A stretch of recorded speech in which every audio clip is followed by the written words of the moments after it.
Tai labas rytas visiems dar kartą. Labai smagu matyti tiek daug jūsų čia prisijungusių. Pirmiausia, žinoma, norėtųsi pasveikinti visus su praėjusiamis šventėmis ir, žinoma, su artėjančiamis. Iš tiesų, labai norėjau dar kartelį, bet ir pasidžiaugti, kad į šiandienos seminarą iš tikrųjų užsiregistravo jūsų daugiau nei 50. Ir ne tik iš įvairių žiniasklaidos priemonių, bet ir iš viešojo sektoriaus institucijų, universitetų.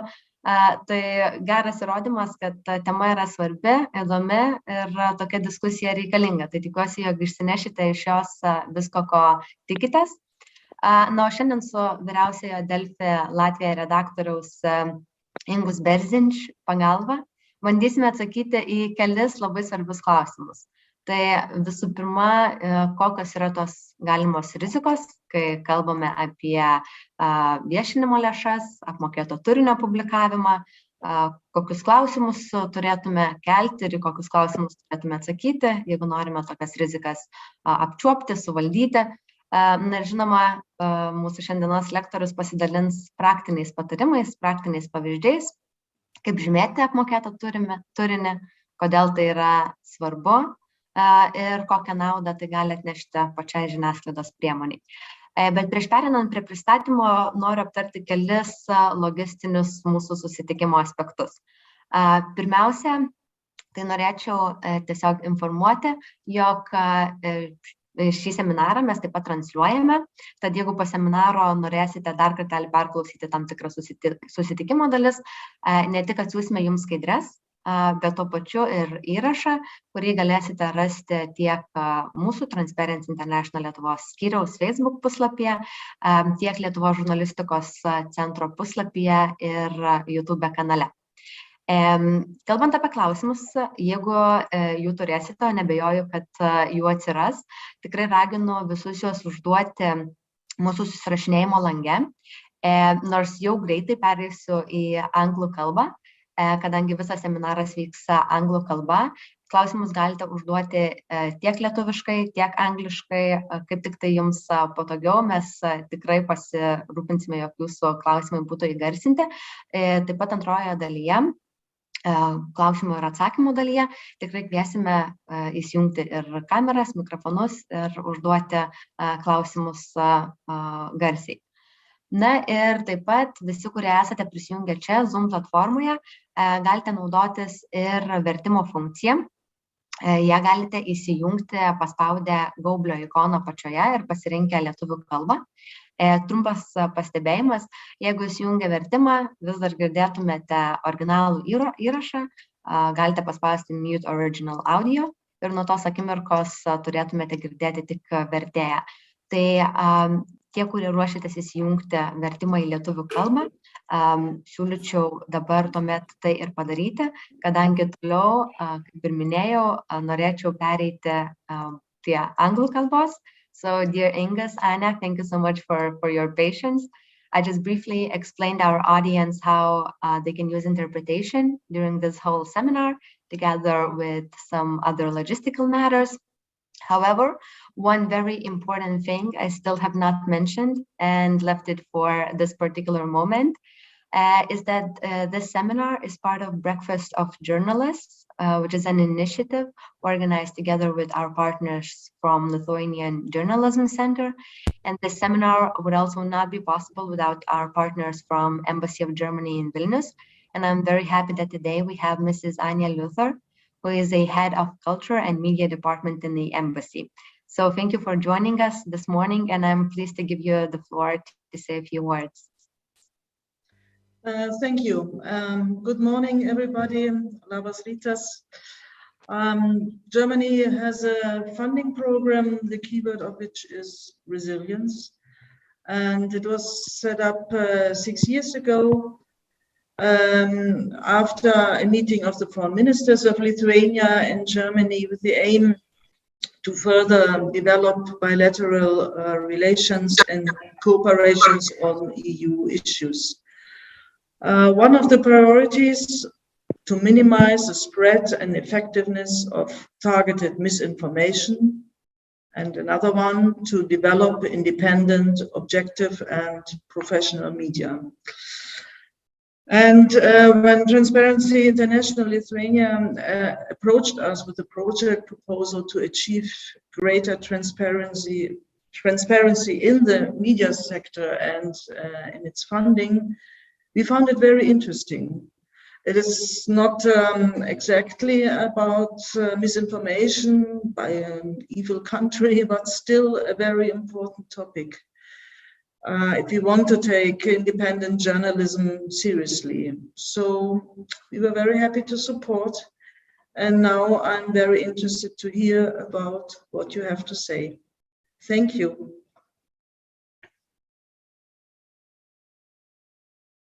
I'm sorry, I forgot I muted myself. So thank you so much for joining us today. And now I would like to very briefly introduce our main speaker of today, Ingus Bērziņš, who is an editor-in-chief of Delfi Latvia. I have no doubt he will introduce himself in greater detail during his presentation.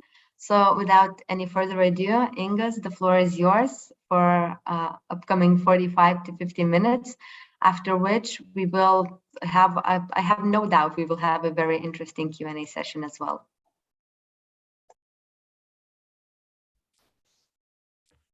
Good morning to everybody. Good morning, my Lithuanian colleagues.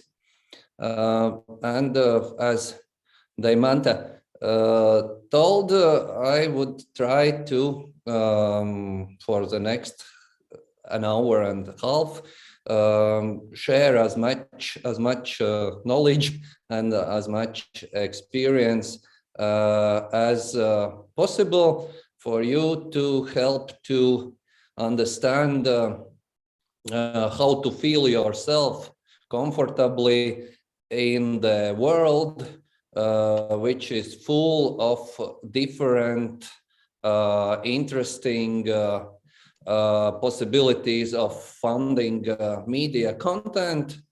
And sometimes you feel very confused how to deal with everything of it. At least we feel confused sometimes here in Latvia, and maybe our experience can help. Transparency International of Lithuania asked me to speak about our experience of marking the paid and sponsored content, and how to avoid that news or editorial content as we know it can become an advertising and can serve as the PR instrument for those who want to share their messages to the audience and who want, of course, by no doubt, that if their messages looks more like normal journalism or looks more like the content which is chosen by editors themselves, then the message will be more strong, because then the people, the audience, subconsciously will think that this is something neutral, this is something independent, this is something real news. So what we've done in Latvia, and perhaps here in Delfi, and perhaps it has reached also Transparency International of Lithuania, is that we have worked on these topics very hard for some 4 and 5 years, and it has resulted as established more or less sure system how to deal with different funding, sponsoring, advertising, content marketing. That is why Transparency International have chosen me.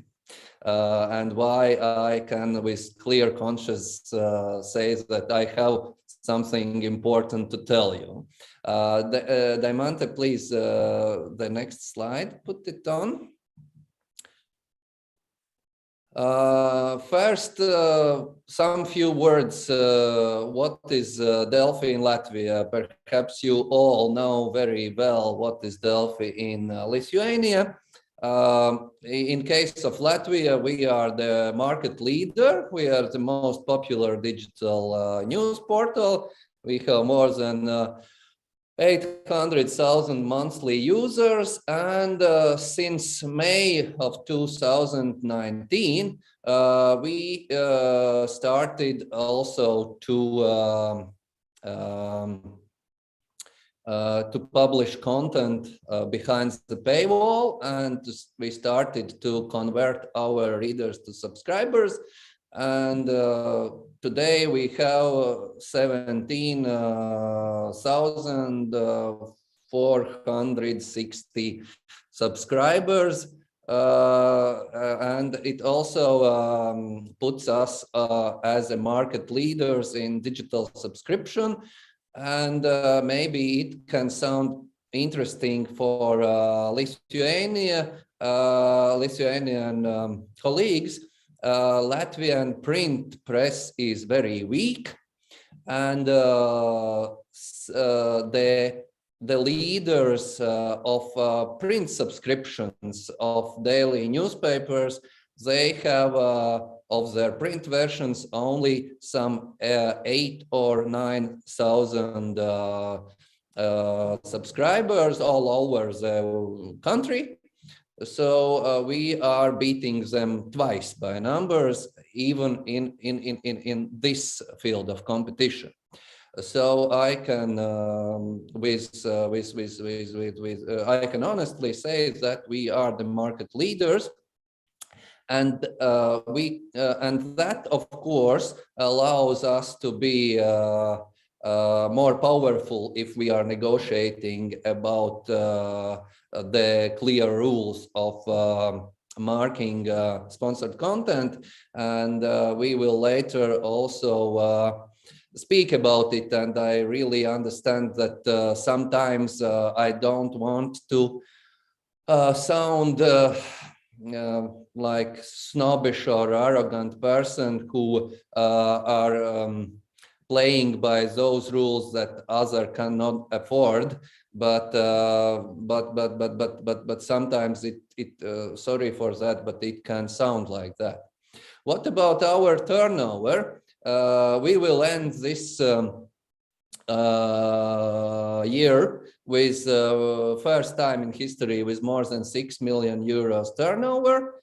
But however, we are the smallest sister of the Baltic Delphis, and it's obvious because, as you know, also GDP per capita is less in Latvia than in your country or Estonia. So we are poorer country, and maybe it explains also why I am telling this, because I cannot imagine that you, descendants of Gediminas, Mindaugas, Vytautas, you will not say something negative about your country publicly, but I do.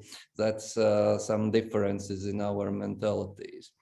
What else about Delfi in Latvia? This summer we defined our new 5-year strategy.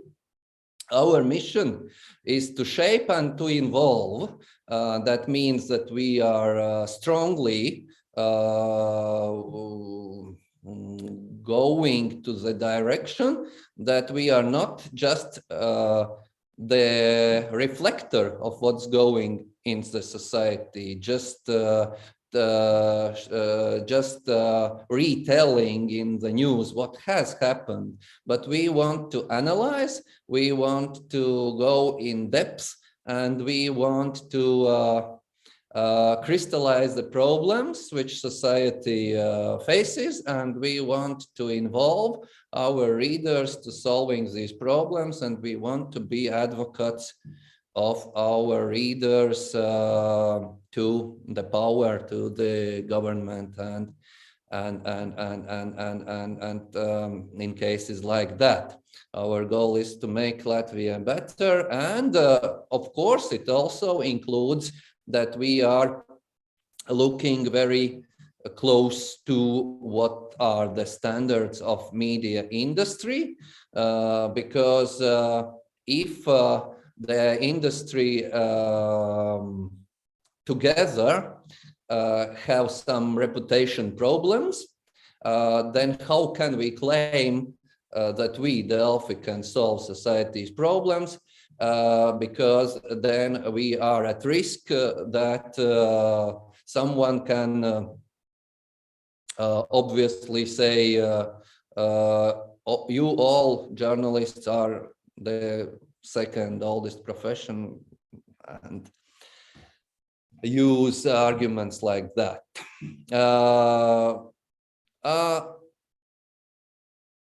Some words about me. I was born in 1975. When I was a small kid, I was living in a very nice town, Kuldīga. I suggest you to visit this town as tourists. That's a jewel of Latvia. Then I went to school in Riga, and I finished my high school in 1994.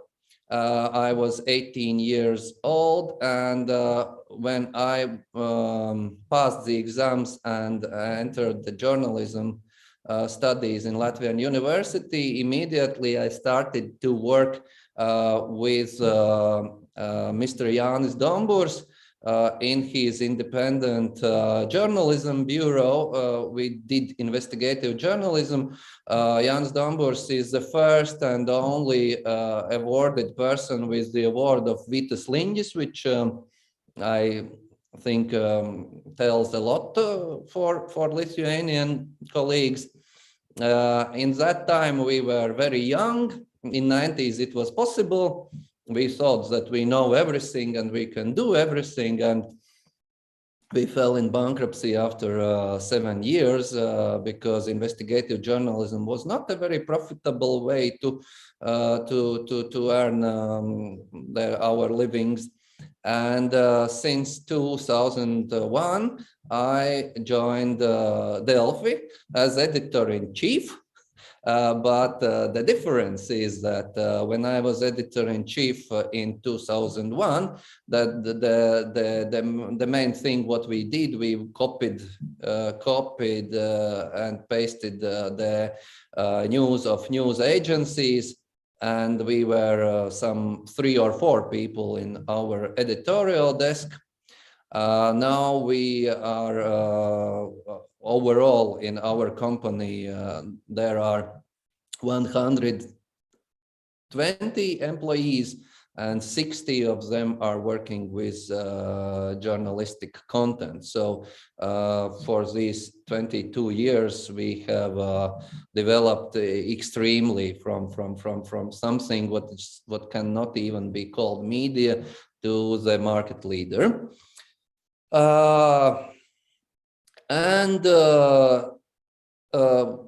I must excuse maybe a little bit that what I will talk today is different from the situation in Lithuania.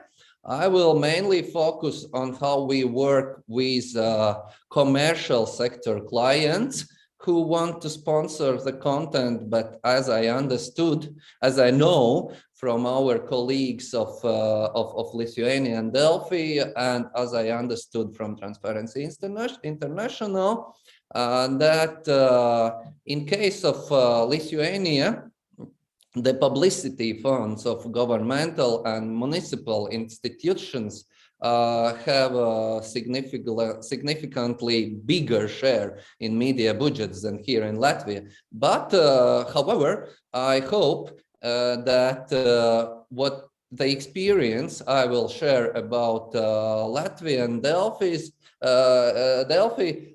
can also somehow give plenty of ideas for you how to work and how to solve some cases with clients of governmental and municipal sector. Deimante, can you put the next slide, please? Okay, so the next presentation will be divided in 4 parts, and by going through these 4 parts, I will tell you the long way of Delfi, how we came to the clear rules of marking sponsored content. Maybe many of you remember the Soviet Latvian film, A Long Way to Dunes, because your famous actor Jozas Kiseļus was the main character in this film. So Long Way to Dunes and Long Way to Clear Rules, some similarities maybe. First of all, what are the main risks if you deal with paid and sponsored content? It seems very obvious and it seems very simple that there are risks, but if we are speaking today about this topic in more detailed way, then we should start with acknowledging these risks, and I will tell a little bit about them. Then how to manage these risks and what ethical issues you might face, and that will be the part when I will share the Latvian Delfi experience, how we from our first tries with content marketing field, how we later developed our special unit who works with sponsored content, and how we made a roadmap how to come to the workflow which avoids some ethical problems. Then it will lead to the third topic, which is how to mark the paid and sponsored content. And in this case, you will later see that we became not only as market leaders, but we became a little bit also as tradition inventors, because no rule in Latvia, I don't know how it's in Lithuania, but no rule speaks about such a phenomenon as a front page. You can imagine how to mark the sponsored content when it sounds on radio, or is showed in TV, or is put somewhere as the include of print newspaper or print magazine. But what to do when this sponsored content is also showed as a title, picture and headline somewhere else on the front page of a portal or a portal's channel? Do you need to mark it? And that's an interesting issue what we faced, and what we tried to solve, and what experience I can share today. And the last and the fourth topic is some kind of conclusion, what benefits media organizations can gain from clear rules and solving ethical issues, dealing with sponsored content and yeah. So the next slide, please. So what are the main risks if you deal with paid content? On the right side, you can see the fragment of the front page of one Latvian news portal as it was screenshotted yesterday. I will not name them. It's not the important thing what to talk about today, but they are in top 5 of Latvian most attended news portals. In the middle of the top row, you can see the typical paid article, which is called you can still lose weight this year, and on both sides of this article there are also paid articles, but they are not so obvious. The first is how to choose Christmas presents, and the third is what do you need to know if you work from home. And then with this red mark, I have pointed out the headline of this section, and the headline says it's important for you. The headline doesn't say it's paid article. The headline doesn't say this is content marketing. The headline doesn't say this is native advertising. The headline doesn't say advertorials. The headline doesn't say commercial content. The headline doesn't say anything what it should say if we are playing by honest rules. So I don't know how it's in Lithuania, but the market is spoiled still, and the market is cheating the audience still here in Latvia, because this is screenshot of yesterday. To my mind, if you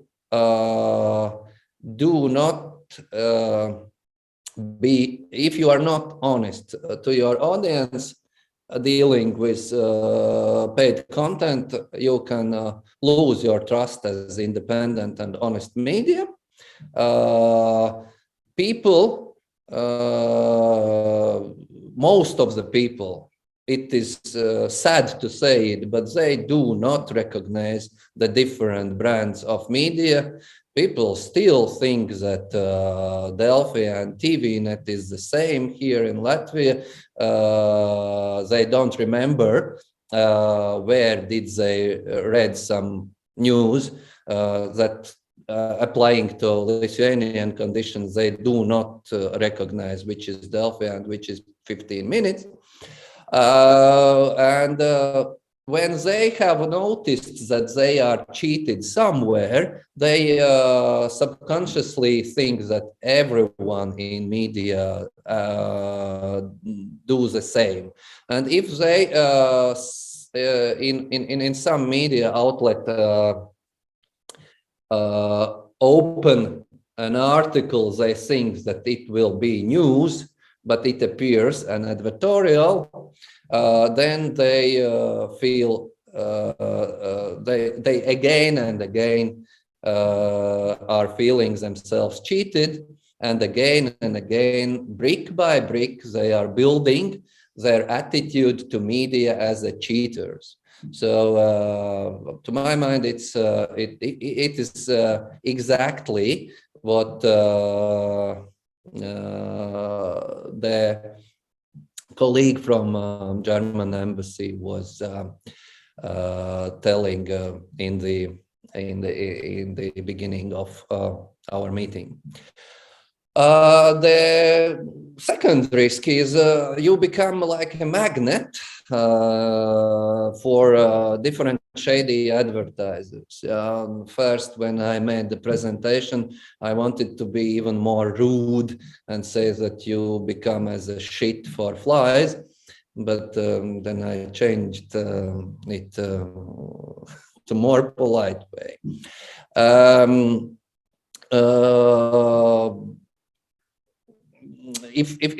If someone who wants to, as I said in the beginning, if someone who wants to share his message, to his PR message to the audience of Lithuania in such a hidden way that it looks not like PR message, but as independent journalism, and he sees that it can be done through that or that media, yeah? Then of course he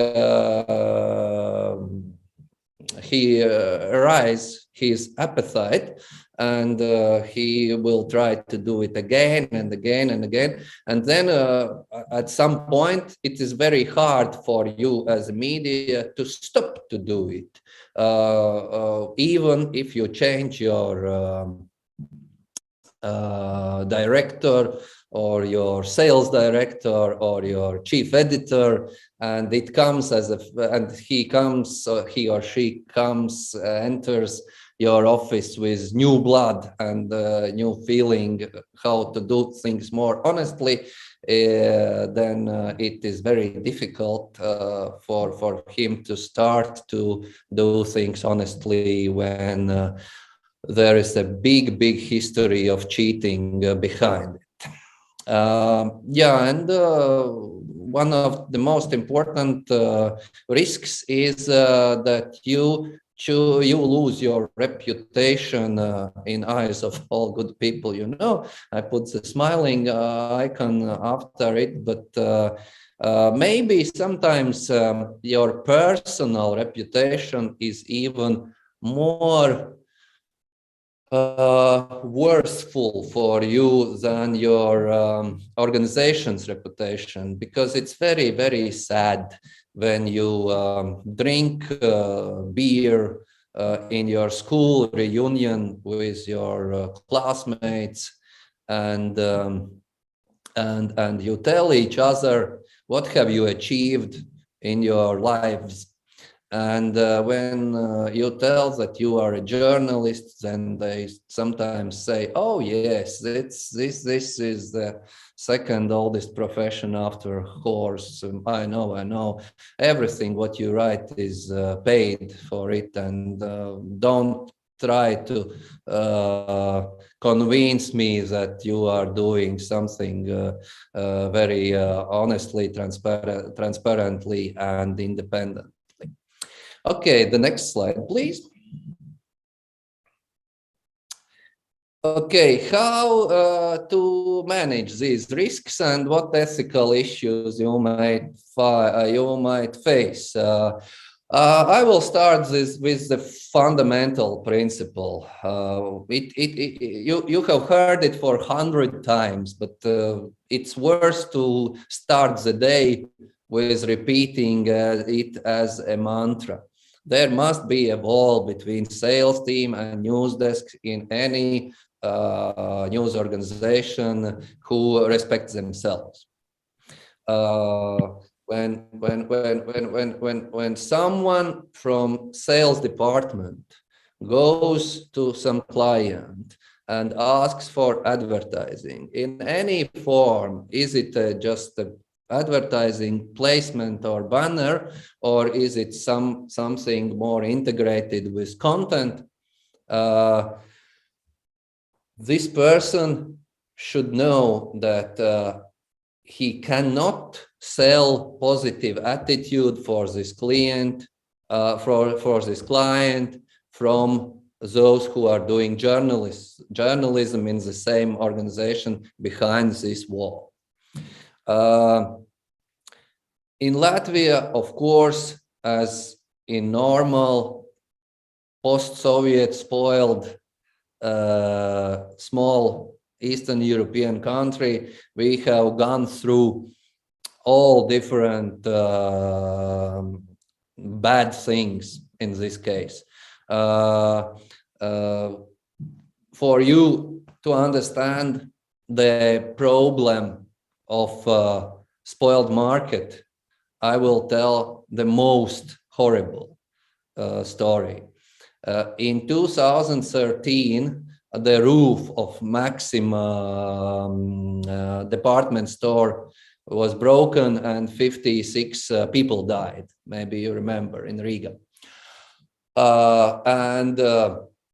After a day, the man from media agency who were serving Maxima interests approached us and said, "Don't write about what had happened. Otherwise, we will stop our advertising, but we are one of the biggest advertisers." Of course, we told him to fuck off. But I want to share this story with you to show by the illustration how dirty was the market, and in some cases still is, if someone somewhere can even imagine that he can go to media and ask for that thing. Some years later, we were approached by Riga City Council with the proposal of a deal that we will pay you money and you will put the news about what is going on in Riga, the good news, of course, between other news on your political society section. And as far as I understood then, it was a normal practice in some other media in Latvia. Otherwise, they wouldn't approached us in such way. What we did is we refused, surprisingly for them. They were shocked. Why? Why are you refusing to get money? And later we came with our proposal to them that if you want to spend money in Delfi, we can prepare a series of multimedia stories with videos, with infographics about different regions of Riga city, about the history, about the culture, about what society do in these regions. And we will mark it, we will call it the marshroutes of Riga, and we will mark it as a sponsored content that Riga City Council has paid for. First, they didn't want, but later they decided, okay, well, it can go. And that was our first big history in this, our first big victory in this long way of setting standards. When we have done all this story with Riga City Council and its project, we realized that surprisingly we are not alone in the way how we work with these sponsors. The best of the best, the flag career of all medias, quality medias in the world, the New York Times, at the same time, after it was before 5 or 4 years, has created what they called T-brand studio. And here on the right side, you can see on the screen that New York Times published the series sponsored by Hennessy about restaurants and vineyards all over the world. What is interesting, this is a screenshot from yesterday when I was preparing this presentation. And here you can see under the logo of the New York Times, the clear description paid post. 4 years ago, when T-Brand Studio started, there was not paid post. There was not written paid post there. There was written T-Brand Studio or Partners Content or something like that. So it means that during these 4 years, recent 4 years, New York Times has also strengthened their policy for showing what content is sponsored content. Then what happened in Delfi? We decided that if the best of the best in person of the New York Times have invented this brand studio as a part of the sales department, which works with more content integrated versions of clients' money, then we should copy them with pride and do the same. And so the Delfi Brand Studio was born. Delfi Brand Studio consists of a team where some people are with the experience of being journalists and editors. So they are those who are making the stories. And some people are salespersons and project managers, and they are working with clients. And that is the wonderful combination. Those people with journalistic experience, they are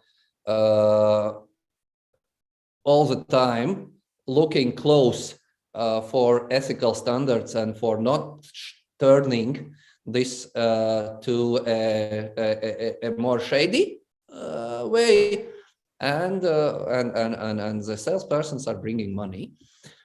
I had this funny story with Rietenbank. There's nothing funny. That was one of the first projects. Daimante, can you please switch to the next slide? There are some examples. You can see on the left side, this is Rietenbank. The project was called 200 Years of Latvian National Art. And we published, and the sponsor was Rietenbank, and we published some 12 series of multimedial content, and in 2 of these series we were telling about especially Rietenbank's art collection, which is something what we are not practicing anymore. If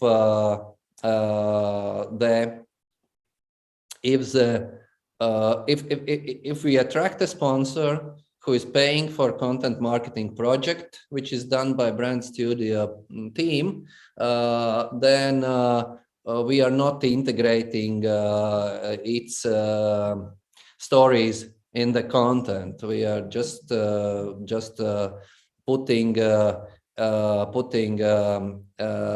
logo as a sponsor, and that's it.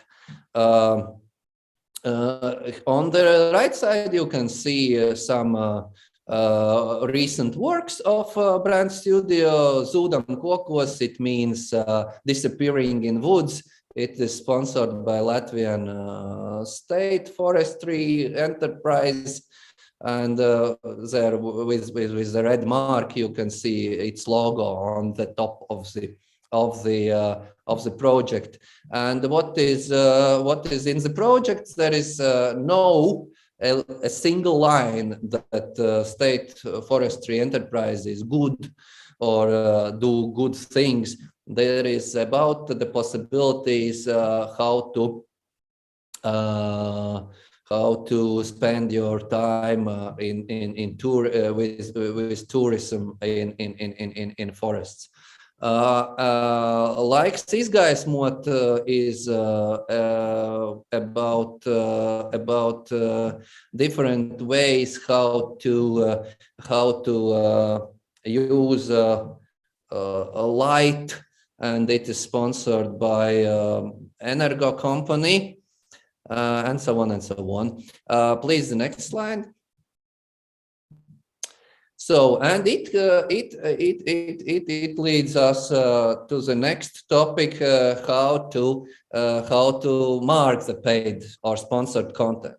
As I told in the beginning, the Latvian reality is that there are no clear rules for traditional media. There are clear rules for traditional media, but there is vacuum rules for internet. So we created our own rules. What we did, we looked at the law of TV and radio. And in this law is the part about sponsored content, which tells very clearly how to mark sponsored content if it's on TV or radio, and what sponsor can and what he can't. And sponsor cannot intervene into the content. Sponsor cannot tell what you should write or should not write, and so on and so on. And we applied, however, it's not asked from us by rule, by law. We created our own internal rules, which are close to this law. We decided to divide paid content into 4 types. A is advertorial, reklamная статья. It's obvious. There's no one. It is marked as a paid content, and it doesn't appear anywhere outside the section of paid content, which and one more interesting thing is that on Delfi front page, the section of paid content of advertorials is visible only if you are not the subscriber. If you are a subscriber, you don't see commercial advertising on the Delfi front page, including this section of zone of advertorials. Then B is very commercial content marketing stories, which means that if, I don't know, Samsung pays for the multimedial story made by brand studio about the different types of techniques he is providing, then it is, to our mind, it is something which is kind of more advanced advertorial. And then again, if this story doesn't appear on Delfi front page, and when a sales team is negotiating with clients, they always are strictly saying that we are not selling the place on the front page. Then commercial stories with social value, that is then okay, something something more kind of different. For example, the Ministry of Social Care which is very close to these publicity funds of what is very common in Lithuania. The Ministry of Latvia of Social Welfare, they are sponsoring the series of articles about volunteers who are helping disabled persons or helping the orphans. Then we are not promising to the clients that we will put it on the front page top zone, but we are putting it on the top page front zone somewhere and in the place top 10, top 12, maybe not very high, because we think that there is some content value also for us as independent media of this content. But of course, it's not done by our journalists. It's done by freelancers who are attracted by brand studio editors or by brand studio journalists, editors themselves. As far as I know, the same principle is applied in Lithuania and Delfi. They have this special team for sponsored content, and we must very strictly avoid that a journalist is not in the conflict of interest. And if he has written something, if someone has written something, what has been sponsored by Ministry of Environment or Ministry of Social Care or whatever, Ministry of Defense, then this person not. We must, as media organization, care that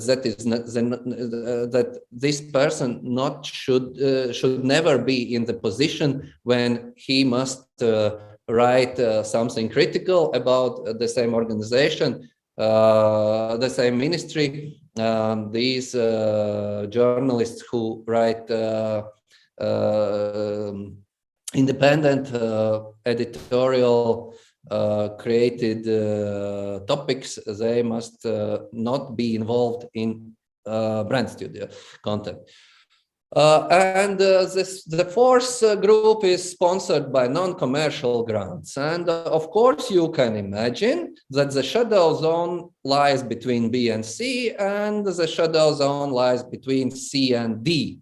And Delfi also cannot, and Delfi in Latvia also has not solved everything, and we still have agreed internally that we will solve some marking problems ad hoc when they will appear. For example, should we put the mark of partners material?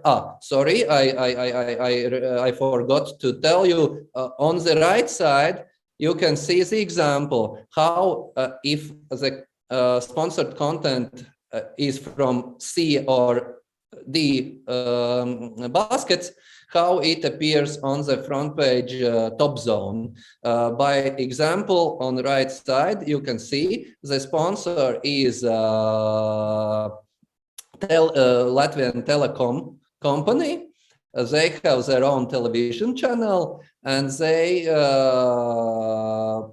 paid for the project which was made by our brand studio, and which is the films, the movies you should watch. And with this mark, with this icon of shaked hands, we are marking that it is partners material, it's sponsored material. And back to the main topic, the shadow zone is still not solved in Delfi. What to do if the money comes from, let's imagine, international fund for investigative journalism or for fact checkers unit. If the sponsors money comes from European Union institution or institutions like that, On the one hand, here in Delphi team are people who are saying, if we will mark such kind of sponsored content with shake hands, we will show ourselves vulnerable to critics who will say, oh, you are putting on the first page only paid materials. Someone always has paid for this. You are showing that you are taking money from European Union, and that's why you are writing about it. On the other hand, if we are involved in any project where the money comes from the third party, maybe the rules must be the same. And even if we are making a very, very interesting story because of the funds of international institutions and putting in top 1 or top 2 because it's the day's most breaking investigative story, if there is this sponsored element sponsoring element in preparing of this story, we should mark it. It's still unsolved. Please, the next slide. Yeah, and there are the examples on the right side, which is on the front page under the name of Brand Studio. These are those very commercial articles. They are not put anywhere else because of reasons to very, very strictly avoid the case when they can appear somewhere between editorial independently created content. On the bottom, on the right side, this commercial content, which is marked, these are advertorials. Subscribers do not see this section. And on the top, on the right side, there you can see that somewhere very down in the top 15 or top 16 position, there is a content marketing material which is marked by shake hands. Next slide, please. Okay, and then it comes to conclusions. What benefits media organizations gain from marking the content? Lessons that Delphi in Latvia learned is that fair advertisers will respect you. Don't be afraid. We have gone a very, very long way since these cases I described with Maxima and with Riga City Council, when the market in many cases was still thinking that advertiser can buy everything what he wants in media, and media has no integrity at all. Today, many of rich clients are proud that they are not buying some kind of just placement banner. They are buying the stories. They are putting proudly their brand with the stories of social importance. And yeah, we as media industry should educate them, and we can win this game. Our example is good example of what I'm saying. Then the experience from Delphi is that my suggestion would be that please communicate very precise that sponsor can never purchase the positive attitude to him in content outside the sponsored project. So in the ideal world, your sales team should be the advocates of your news team. Yeah, if someone asks them, and maybe if I if I pay for banner campaign on your site, maybe then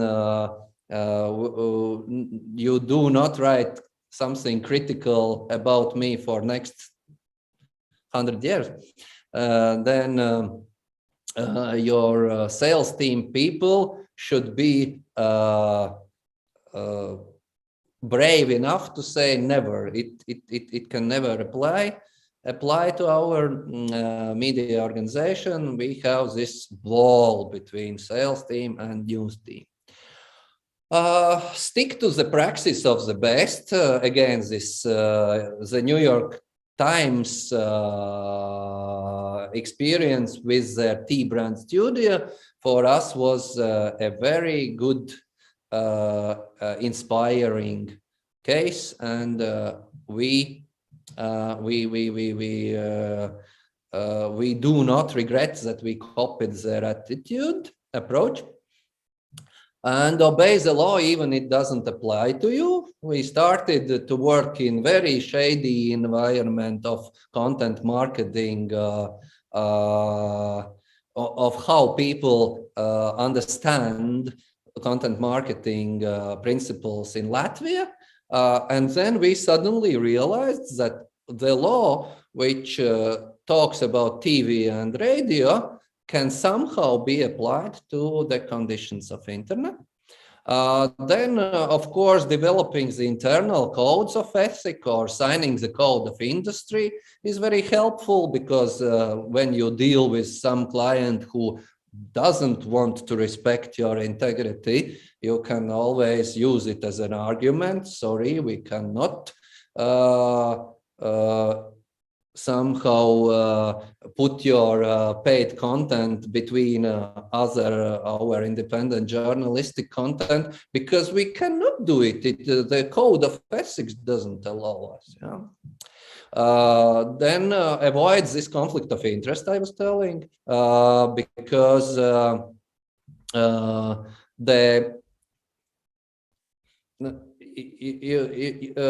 let's say it in other words, the biggest threat is to come to the situation when the journalist is self-censoring him.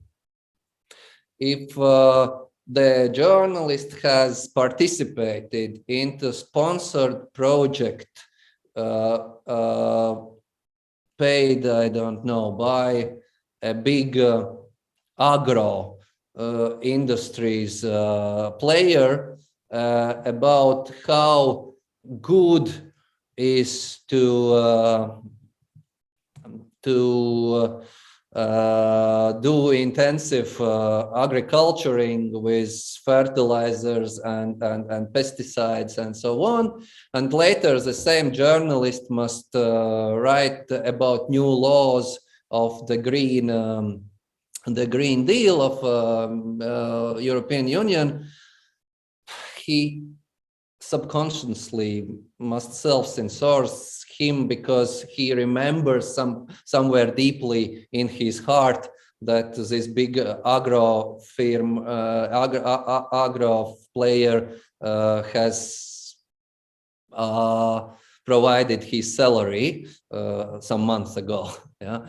Of course, it is not impossible in every newsroom, because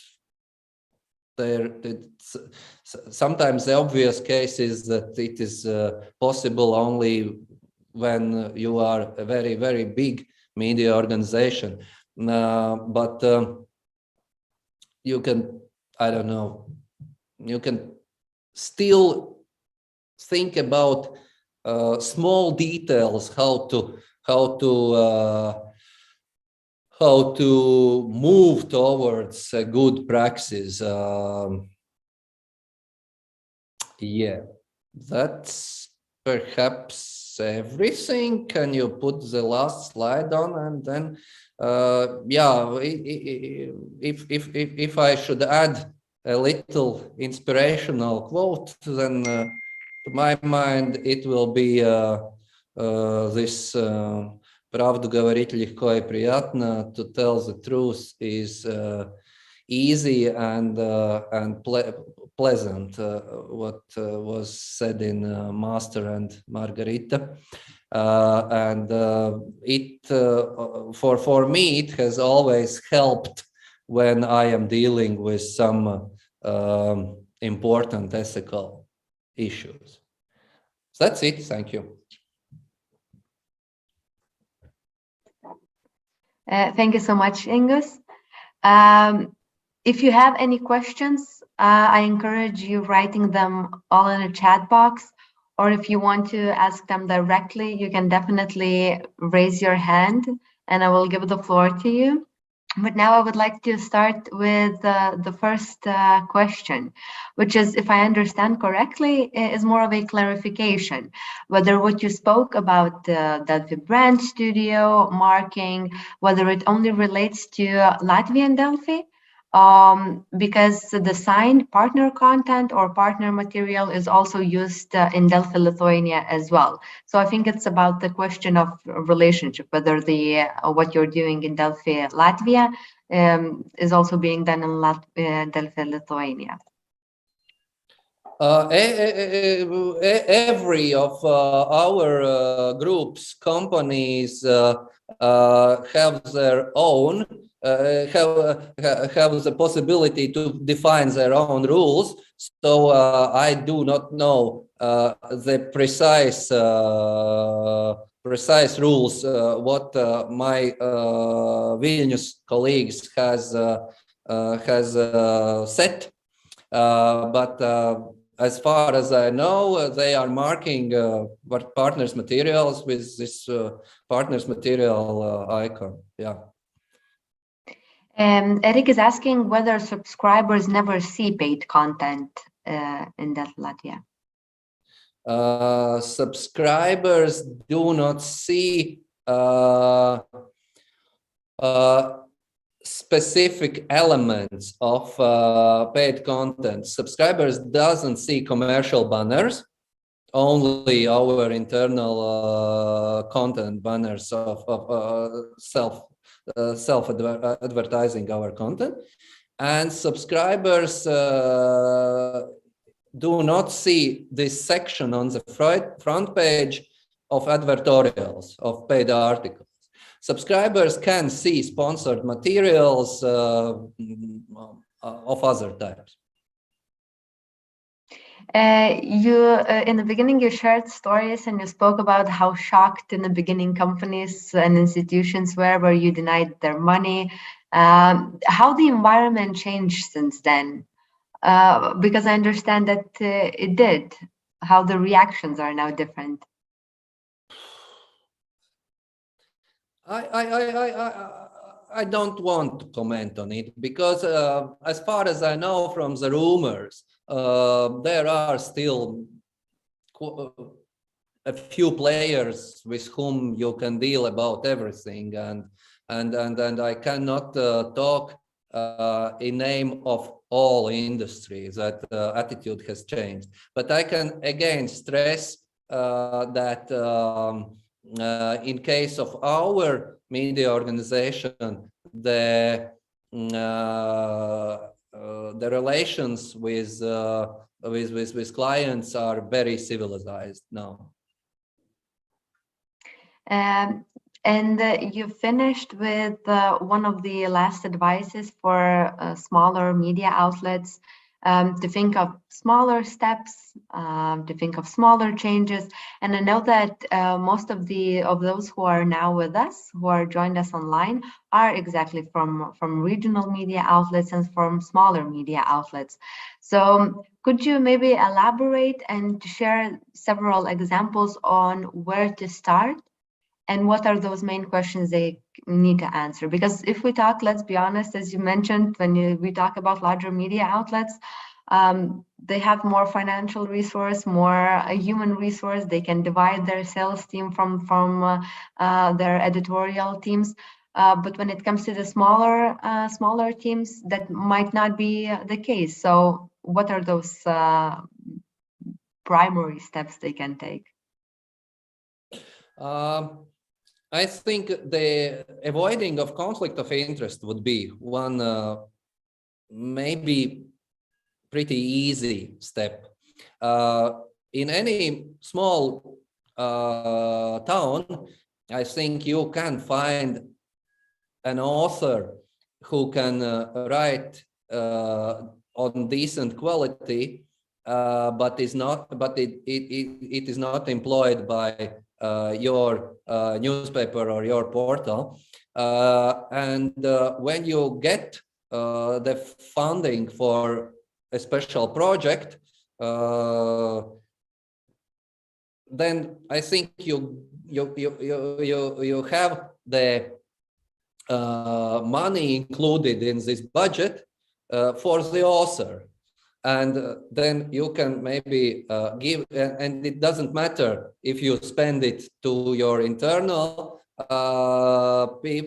team or to this freelance guy, because I think this conflict of interest is even more sharp issue in small towns, because this risk of self-censoring, what I was mentioning, is even bigger when we are talking about the place where everybody knows everybody, and when you have been involved as a journalist in a special project sponsored by city council or whatever, and later you should write something critical about the city council, it is even double ethical problem. Once first because you have earned money, and the second because you won't be a bad person to the people you know.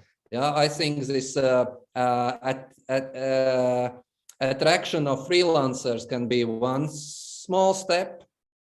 And other, as I said, something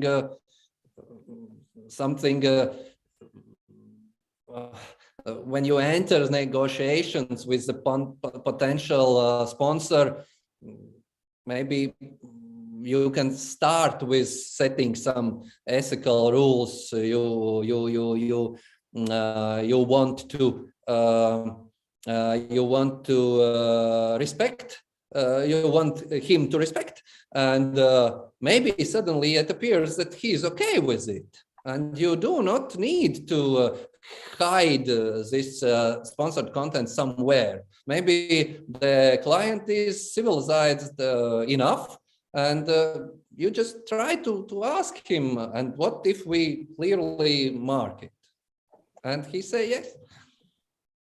Thank you. And Janetta is asking your opinion on the articles when the article itself and the content do not reflect the title of the article. She says that in Lithuania there are a lot of articles like these, and she says that she wouldn't even call them a commercial or advertisement, but that's the reason why a lot of people do not trust journalists and say that they're easy to buy. Yes, we have gone through the same reputation problem in Latvian Delfi. There was a time when after the big economical crisis, the only way to survive was to provide as much clickbait as you can for reasons of getting as much page views as you can, because the advertising money was so little that you were desperate to get it. And we were not putting differently to our competitors. We were not putting maybe these headlines who are not reflecting the story, but we were using scandalous, shocking, funny, weird wording in these headlines. Yeah? And yes, I must admit that as Janata asked in her question, we still here are not washed from this reputation crisis. And sometimes when we are approaching to the audience and saying, wow, we are quality journalism, please subscribe to us, we can get still, after 10 years, the reaction. I remember your headline with which said that suddenly a naked breast was appearing somewhere, and don't try to tell me that now you are quality media. So it is a big reputation risk, yeah. And there's also in the comments, there's a reflection from Eric as well, who says that there is still a lot of commercial content that is not marked as paid. And such outlets as Delfi post a lot of pre-written content by other companies and just post them as their own, because we see the journalist's name on the top of the article, and that this content is sent via email and usually has minimal value to others. And this way it gets accepted. I don't know whether you want to respond to that, or maybe you have some thoughts on it. I wouldn't say that I am so strict about it and see it as a big problem, but of course there is this shadow zone. Again, when many of people who are now working in leading news portals had grown up and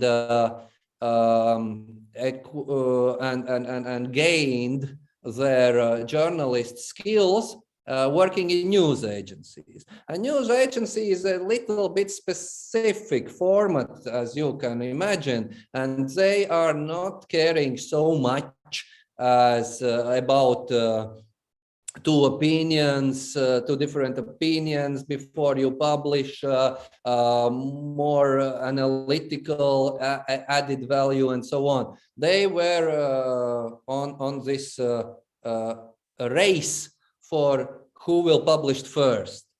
And so I would say that we can, of course, observe content which is sent by PR agency, and we quickly put it on news portals.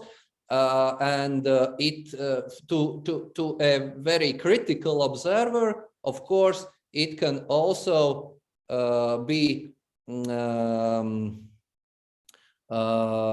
perceived as paid material, although no one paid for it. At least to the news portal, to PR person, of course, yeah. And that is something which, if media becomes stronger, you should step by step reduce. Of course, you should reduce that kind of content, which can also spoil your reputation, because someone can think that PR is paying you for uncritically republishing their releases. Thank you. And we began talking about the financial part and finances. And Vilma asks, do medias in Latvia receive any support from the government? Because in Lithuania, we have some foundations for it. Yes, there are three types at least. One is very obvious, and you have the same conditions. There is a public media service, yeah, the state, old good state TV and state radio, and of course they are financed by state budget. and we as a commercial media are in different in permanent fight with it, because we think that is it good that with taxpayers' money you support one player on the market so actively and so on such a big amount. The other way of support is what here in Latvia is called Media Support Fund, which is for all others, for commercial sector. It is not big, it is some 4 million euros this year, and before it was even smaller, some 2 million euros only. And if you want to get this money, you should write an application. What content will you provide if you get this money, and what will be the social importance of this content? Because the philosophical aim which is behind this support program is that commercial media perhaps cannot afford by their own resources to finance investigative journalism or cultural journalism or journalism for regions or for diaspora in England, Ireland. And to my mind, it is a very good instrument, because it implies in it the model of competing for who can promise the most quality content. And then the third way of getting taxpayers' money to commercial media is these different type of publicity funds, which are in hands of ministries, state institutions, municipal institutions, municipalities. And I'm a big enemy of this approach. I think that if on the one hand, country wants to stimulate the strengths of independent journalism because of informational war with evil countries, neighboring countries, because of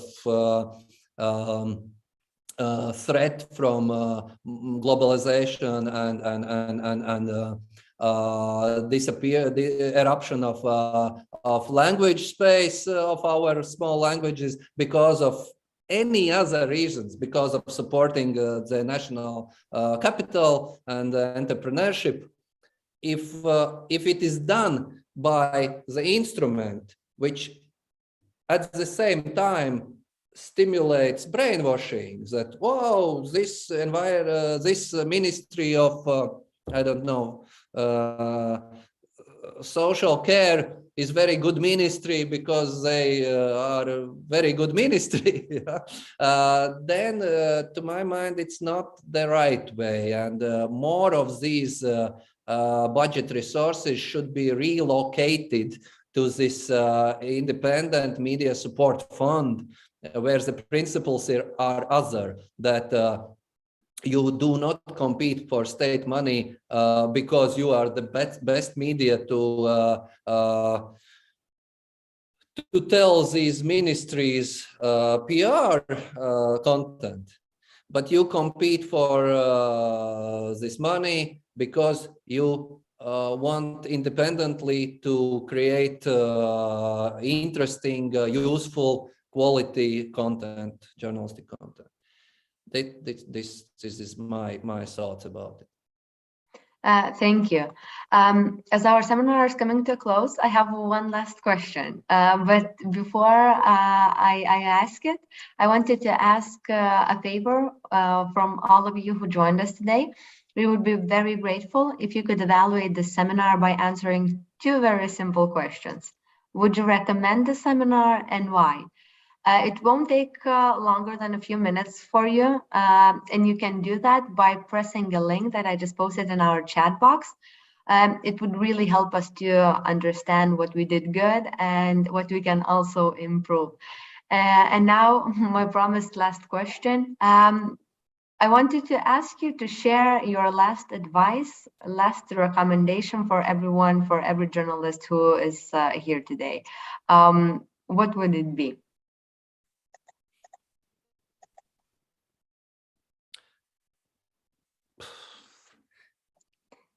Hard question, of course.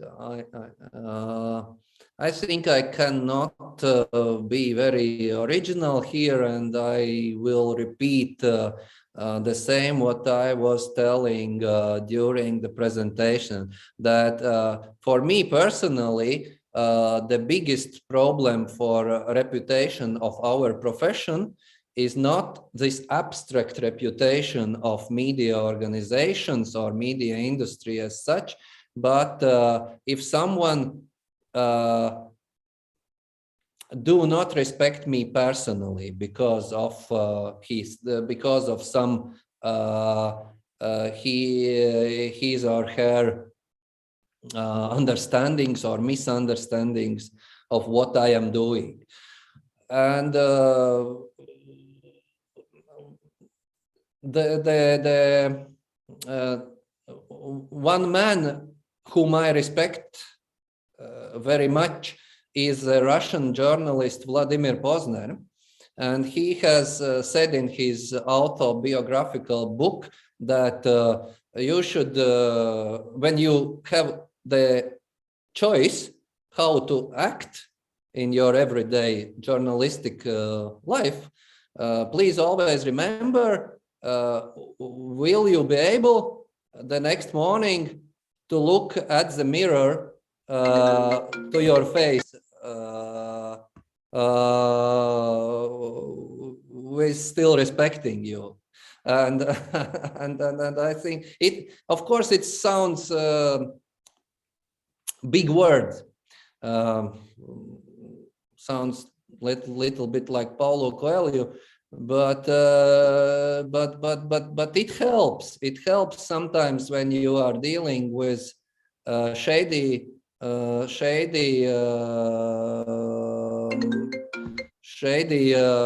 ethical choices that you are constantly working on your personal reputation.